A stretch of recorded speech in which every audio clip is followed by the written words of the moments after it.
Hey everyone, welcome to another Lords of War weekly update. We do these every week. I don't know why, but yeah. We do them every week. We do them, yeah. Happy to be here. Happy to be here, kids. Happy to be here, kids. Yeah.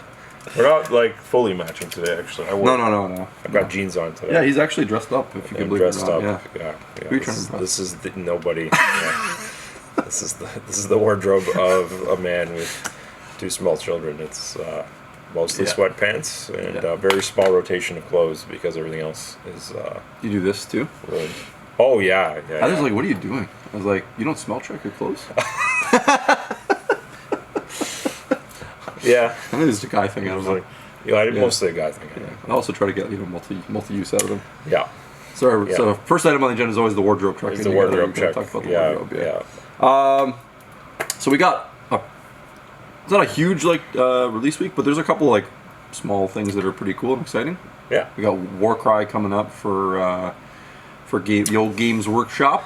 The old Games Workshop, yeah. That's I'll be partaking. I need another unit for my city's army to get the slow drip. Wild core. Drip. I have to pay the iron price to get it, but whatever. They're catch them all. They're very devious with this sort of stuff, right? Like, so it's like, we got the army box, and then like they've got these like these little side releases that they want to catch you in before they put out. My favorite thing about this whole like when they do that is like people are like, oh, there's always like a bit of like, oh, that's a bit of a gouge, or like they're like, they're making you buy this thing, and I'm like, they're gonna buy it anyway. Like, what am I not gonna buy? Of course I'm gonna buy it. Yeah. Like, what am I not gonna? What do I look like? Some guy that's not gonna buy it? It's a collection, so I have to collect it. That's and it could be worse. You could be opening packs of cards, which I also do sometimes, and that's scratch his neck. Terrible. Don't open packs of cards. Don't do it. It's most packs have nothing in them, and they cost just as much as models do, basically. Facts. So there's going to be the box with the Cities of Sigmar and the Gorgers, which is pretty cool. So Ogres are getting some new models, which is pretty sweet. And I think they revealed there's a special army list coming in the next Dawnbringers book. Oh, and I think I saw that at Warhammer Community. So I think literally they have like an army to go with the Gorgers. So that's pretty cool. Yeah. That's cool. I like that they're actually doing that with Dawnbringers, like the release of we'll talk about this in another video, but the previews that they showed on the weekend, they're really going out of their way to create some like unique lists for the existing armies with just some sprinkles of new releases. Yeah. So I think that was a good idea. Yeah. And then the other big release this week is we got the new Marvel core box that's coming out, which is like remastered, I guess is the best way to describe it. It's Marvel Remastered. Yeah. It's not a new edition, but they've used it as a chance. Is it like 4 years? Has it been 4 years? Is it like 3 years or 4 years? It's probably been at least It's been enough years. I think it's been 4, yeah. And anyone who's been collecting Marvel, like, first of all, the models are fantastic. They're nice big pieces, so they're fun to paint, fun and easy to paint. They're very easy. And anyone who's been collecting them over pretty much the course of the time, like myself, you've noticed like the quality, like the company's like figured out more and more about how to sculpt the figures, what people like. So you've seen models get like a bit more dynamic, but also just like more detailed and interesting, I guess, is like the easiest way to kind of describe it. So they've gone back to the core set, and they've basically like taken every character and done like a super nice new version of that character.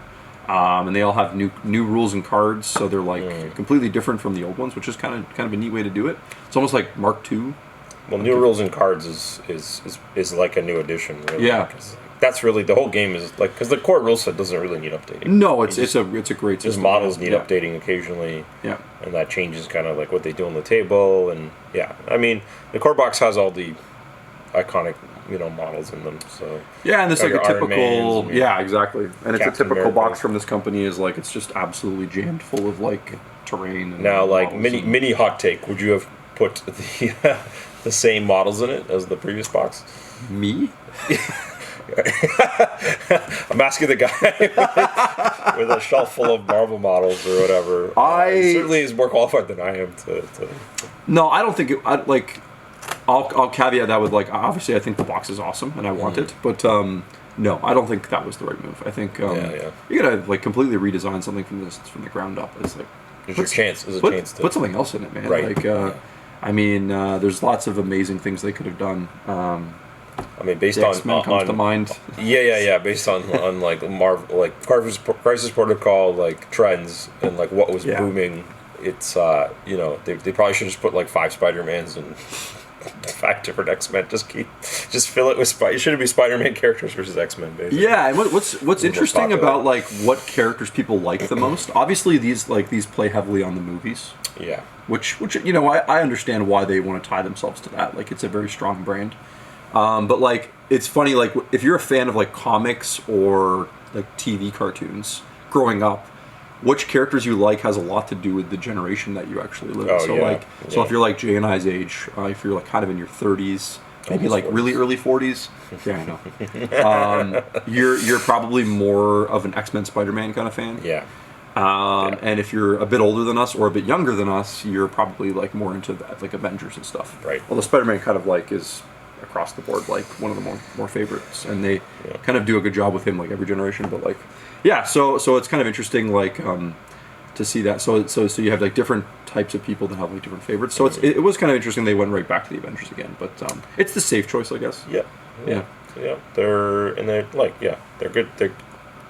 They are kind of the perfect characters for the game to be built around, because you have like different utility. I don't know, between like the Hulk obviously is just, I don't know, he's not in there, but I think he's not in there, no. But clearly, obviously an Avenger. Yeah. But like Captain America, Black Widow, Iron Man. Yeah. Name the Avengers. Name the Avengers. Yeah. No, but I'm thinking of just like those characters are like, I don't know. There's like, I guess there's like a different character for each type of like special role. I guess you have like your really powerful guy. You're really like more, shooty guy. More shooty guy. Yeah. More like role player, like Black Widow. Like Yeah, she's gonna be more utility or whatever. Yeah. It does a good job of doing that. You can't just have like power characters. No. It's not just 5 Hulks or whatever. Yeah.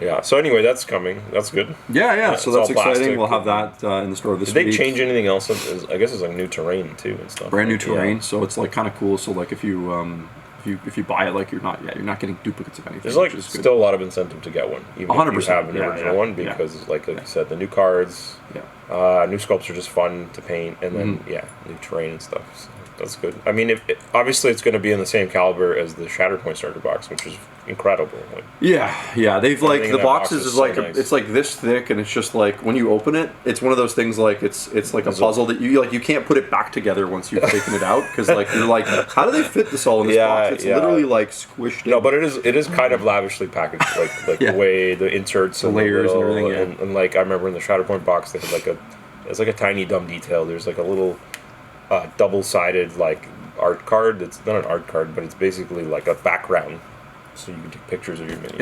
It's like what is this? And then you think about, and then they show. There's a little descriptor in the instructions. You're like, oh, that's really smart. Company's like very smart. Yeah, like I really like what they're doing. Yeah. So which is good, because I think the summer's been very Shatterpoint centric, and so we've been like, what's happening with Marvel, and things like that. So and then you'll start to see some of those other models, like they previewed like the Icemans and the Bishops and stuff start to roll. Xavier. I'm particularly excited about, and then there's like more Spider foes. So hopefully the fall. They're going very much heavy in this fall on like what sells. Well, X-Men and Spider-Man. So there's going to be a lot of that stuff falling up in the fall. So what are they missing from their lineup, do you think? Or has it become a bit of impromptu with Marvel? Yeah. If I had to point to like probably the most simple things, it's probably like Fantastic Four, Doctor Doom, sort of like that sort of stuff. And I don't know if they're waiting for a particular like point in like the new movies that they're gonna kind of capitalize on. But sometimes that stuff's, I think sometimes the waiting is kind of silly. Yeah. Because you're like, what, you're gonna wait like 3 years to put out iconic characters that people want to buy and would buy right now. It always seems this is one of those things that this is another little topic, but for Games Workshop does this pretty well sometimes. Although you won't believe it, considering how much they like new stuff they release, but like they definitely like hold things back.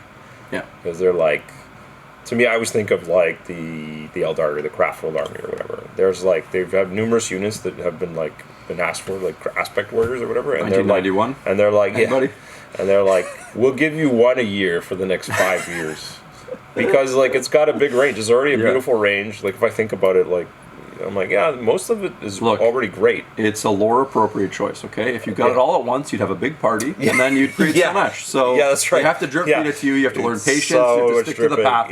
Yes, okay. Yeah. So exactly. Yeah. So I think they do these things, and anything that's like non-marine, even Marines, like like it's year 4 of the Primaris. We finally got jump assault Marines or whatever. I think like some of it makes sense, but then I think to your point, sometimes they're like out galaxy braiding themselves. Like they're like they've got the blackboard and they're like, oh, if we spread this out, it's like, guys, just release the thing. Just release the thing, that people and we can want. make money now. And there's going to be another thing you can make next year that people just want. make something like, up. Trust me, you can do it. What do we pay you guys for?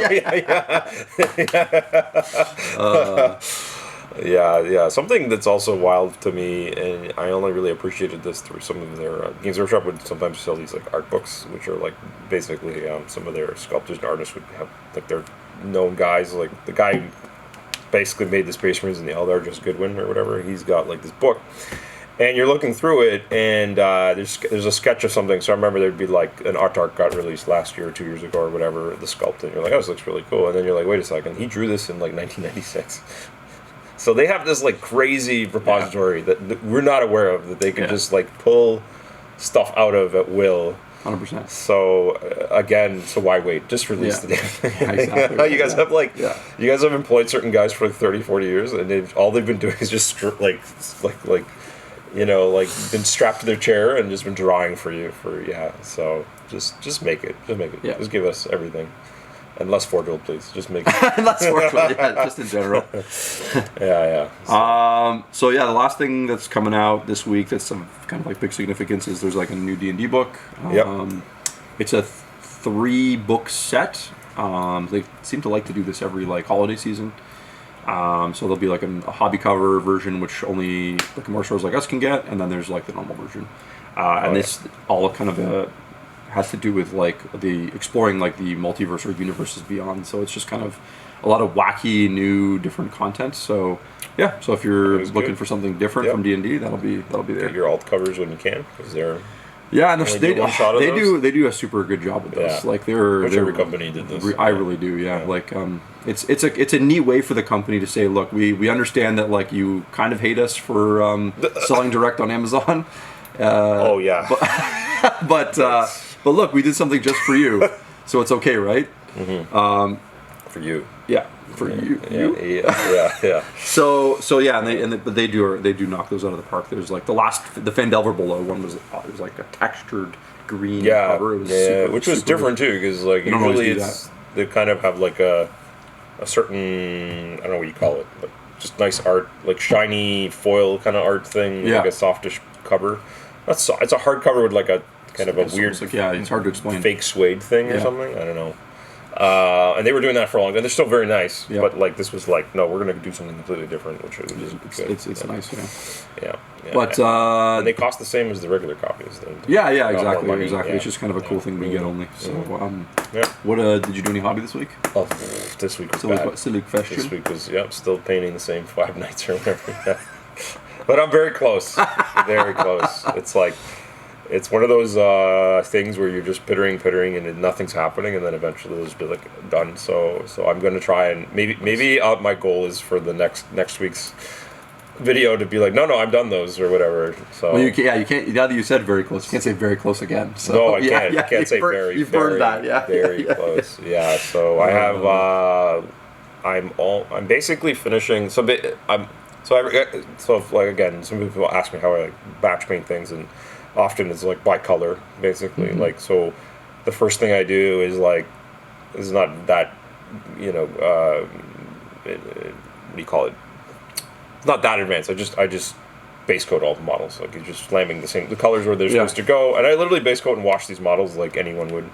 Sometimes people like look in the cabinet and they're like, oh, this is airbrushed. I'm like, no, I just like literally not always, I just took a brush and painted it. And then in this case, like most of the work is all the metallic, because the guy's like basically bronze and silver with some leathers and and then some of the cloth is like purple and yellow or whatever. But it's all the metalwork, and so it's just sitting there like it's not that exciting. I'm just like I've got my 3 tones of metal and like black and bright chrome silver, and I'm just going back and forth and like just like creating little shadows and highlighting and just going and going. So so the last color is the bronze color, and I have like 2 models that have like some bronze left on them, and then just some small finishing things, and then the bases are a little bit of work, but yeah. So I'm saying now, but maybe this will look bad on me. I'm going to say they'll be done for next week. Nice. Yeah. That's the guarantee That's right the there. guarantee. It's the Mark Messier. Mark we're gonna Messier, win we're going to win game 6 and 7 or whatever.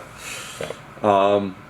Yeah, I didn't have the best hobby week either. I got some Croxigores built, which I'm happy about. That took Finally got a those. whole night, yeah. Yeah, it took me a whole night to do, and then I did a couple small little things on Dante still. And Dante. I'm mostly just like looking at him on the table, and I'm just like, Yeah, I'm just like, yeah, I can't do it. Yeah, So I've got to not do a great week. Yeah, I've got to do some airbrushing for my Seraphon, just so I can get some more stuff I can work on at home. Yeah, and that's pretty much it. Okay. Well, thanks for tuning in. We'll see you guys next week. Okay. Take care.